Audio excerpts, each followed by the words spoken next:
ట్రూ9 news కి స్వాగతం. వాచడు మండలం జంకాలపల్లి కస్తూర్బా గాంధీ జూనియర్ కాలేజీలో షీటీం అవగాహన సదస్సు నిర్వహించారు. ఈ కార్యక్రమంలో she team SI Kantharao, constable Miraj, Swathi, Balu మాట్లాడుతూ మహిళలు, బాలికలపై అసభ్యకరంగా ప్రవర్తించే ఆకతాయిల ఆగడాలు అరికట్టే లక్ష్యంతో షీటీం పనిచేస్తుందని తెలిపారు.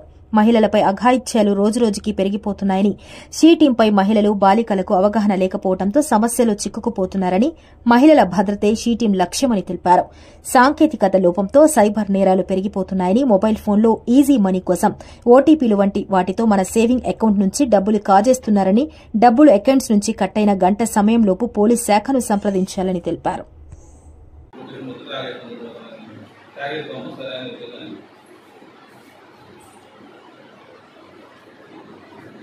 పది నిమిషాలు పోలీస్తాం పోలీసు చేస్తారు. ఉన్న సేఫ్ ఉన్నామా అంటే ఓకే సార్ సేఫ్ ఉన్నా అంటే ఒకరిలో ఫోన్ చేస్తారు. లేదు ప్రాబ్లం ఉందా అంటే రెండో ఫోన్ వాళ్ళు వచ్చిన తర్వాత ఏం చెప్తారంటే సేఫ్ ఉన్న ఒకటి వచ్చిన తర్వాత ఒక పాస్వర్డ్ పడుతుంది. 4 నెంబర్ పాస్వర్డ్, 1 2 3 అలా మీ ఇష్టం మళ్ళీ నా పాస్వర్డ్ చెప్పాలి. చెప్పిన తర్వాత ఓకే సేఫ్ అని చెప్తుంది. ఆ డ్రైవర్ చేస్తాను ఒకవేళ ఏమో సేఫ్ తెలుసు చెప్తారు, ఫోన్ ఇస్తుంటాడు, ఫోన్ వస్తాను చెప్తాను, వాడు సేఫ్ ఉంటాడు చేరుకున్నాడు. ఒకటి ఉన్నప్పుడు ఏం చేస్తారు, వాడు పాస్వర్డ్ రాకమండి ఆ పాస్వర్డ్ అవుతుందా, ఫస్ట్ పేరు పాస్వర్డ్ అవుతుంది, మీకేం తెలియదు, మీకే తెలుస్తుంది, చెప్తారు, అడుగుతారు పాస్వర్డ్ కొట్టాను నా తెలియదు చెప్పాలి. మరీ ఎక్కువ ఇస్తున్నాడు అని తెలుసుంటే రాంగ్ పాస్వర్డ్ చెప్పాలి, వంట తీసుకుంటారు. అప్పుడు ఏమో పైసలు చెప్పాలి, అలా అదే తప్పు అందులో అక్కడ ఏం చెప్తుంది. హైదరాబాద్లో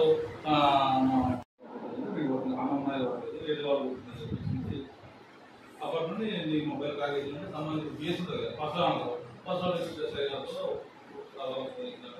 ఫలాని అమ్మాయి ప్రాబ్లం ఉంటుంది పోయి లొకేషన్ పంపిస్తారు, తీసేది.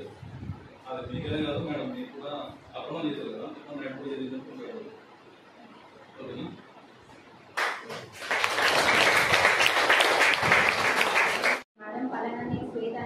నన్ను వెళ్తుంటే దారిలో మనిషి రోజు ఏడిపిస్తున్నాడు, లవ్ చేయమంటున్నాడు అని చెప్పి మీరు చెప్తే మేము పిటిషన్ రాయమంటాం. పిటిషన్ అంటే చేతితో రాసేసి మీరు మాకు ఇవ్వాలి. మీ పేరు మెన్షన్ చేసినా మీకు ప్రాబ్లం అవుతుంది అనుకుంటే చేయకపోయినా పర్వాలేదు. మీరు పిటిషన్ రాసి మాకు ఇస్తే మేము నెక్స్ట్ డే మీకు చెప్పిన స్పాట్కి వస్తాం అనమాట. ఇక్కడ వాజేడు మెయిన్ సెంటర్ దగ్గర ఇక్కడ అబ్బాయి ఏడిపిస్తున్నాడంటే మేము మఫ్టీలో వస్తాం, యూనిఫామ్లో రాము. ఈవెన్ దో మేము పోలీస్ అయినా కానీ యూనిఫామ్లో రాకుండా మఫ్టీలో వచ్చి అతను ఏం చేస్తున్నాడు అనేది మేము క్యాప్చర్ చేస్తాం, వీడియో ద్వారా అయినా లేకపోతే అబ్జర్వ్ చేస్తాం అనమాట. అతన్ని చేసి అతన్ని పట్టుకొని వెళ్తాం అనమాట. షీటింగ్కే తీసుకుని వెళ్తాం, వీడు నాగా తీసుకుని ఫస్ట్ అతనికి కౌన్సిలింగ్ ఇస్తాం అనమాట. ఎందుకు బాబు ఆ అమ్మాయి ఇంకా ఎందుకు పడుతున్నావు, ఇలా వేధించద్దు అని చెప్పి ఫస్ట్ కౌన్సిలింగ్ ఇస్తాం. లేకపోతే నార్మల్గా పిటి కేసెస్ ఇస్తాం. ఫస్ట్ ఎవరైనా ఫస్ట్ కౌన్సిలింగ్ ఇస్తాం, అలా చేయొద్దు, అలా వెనకాల పడద్దు అని జస్ట్ చెప్తాం. లేకపోతే మళ్ళీ ఒకసారి అదే పర్సన్ మిమ్మల్ని ఏడిపించి లవ్ చేయమని ఏడిపించి క్యాంప్ రావడం జరిగింది. దీని గురించి మీకు ఇంకొద్దిగా సమాచారాన్ని మనం ఇప్పుడు వాజేడు పోలీస్ డిపార్ట్మెంట్ నుంచి వస్తున్నాము. ఇది ఏంటంటే షీటింగ్ అనేది పర్టికులర్లీ మెంట్ ఫర్ విమెన్ అనమాట. అమ్మాయిలకి లేడీస్కి సంబంధించిన ప్రాబ్లమ్స్ మనం అందరికీ చెప్పుకోలేము కదా. కొన్ని కేసెస్లో పోలీస్ స్టేషన్కి రావాల్సి వస్తుంది. అంటే లైక్ ఎవరైనా ఏడిపించినా, లవ్ చేయమని అడిగినా, లైక్ మెసేజెస్ చేయమని, ఇలాంటి బయట చాలా కేసెస్ చూస్తున్నాం.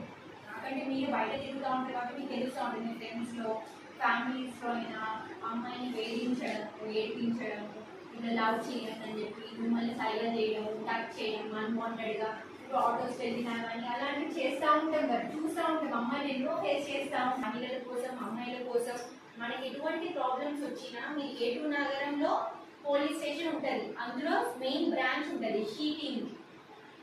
ఏటూరు నగరం షీటింగ్ బ్రాంచ్ ఎక్కడ ఉంటుందంటే ఏటూరు నగరం పోలీస్ స్టేషన్లో ఉంటుందండి. మీరు ఇక్కడ కావాలంటే పోలీస్ స్టేషన్కి ఇక్కడికైనా రావచ్చు, లేకపోతే వాజేడు ఏటూరు నగరం షీటింగ్ అయినా రావచ్చు. అక్కడ షీటింగ్ అంటే ఇది ఒక పోలీస్ డిపార్ట్మెంట్.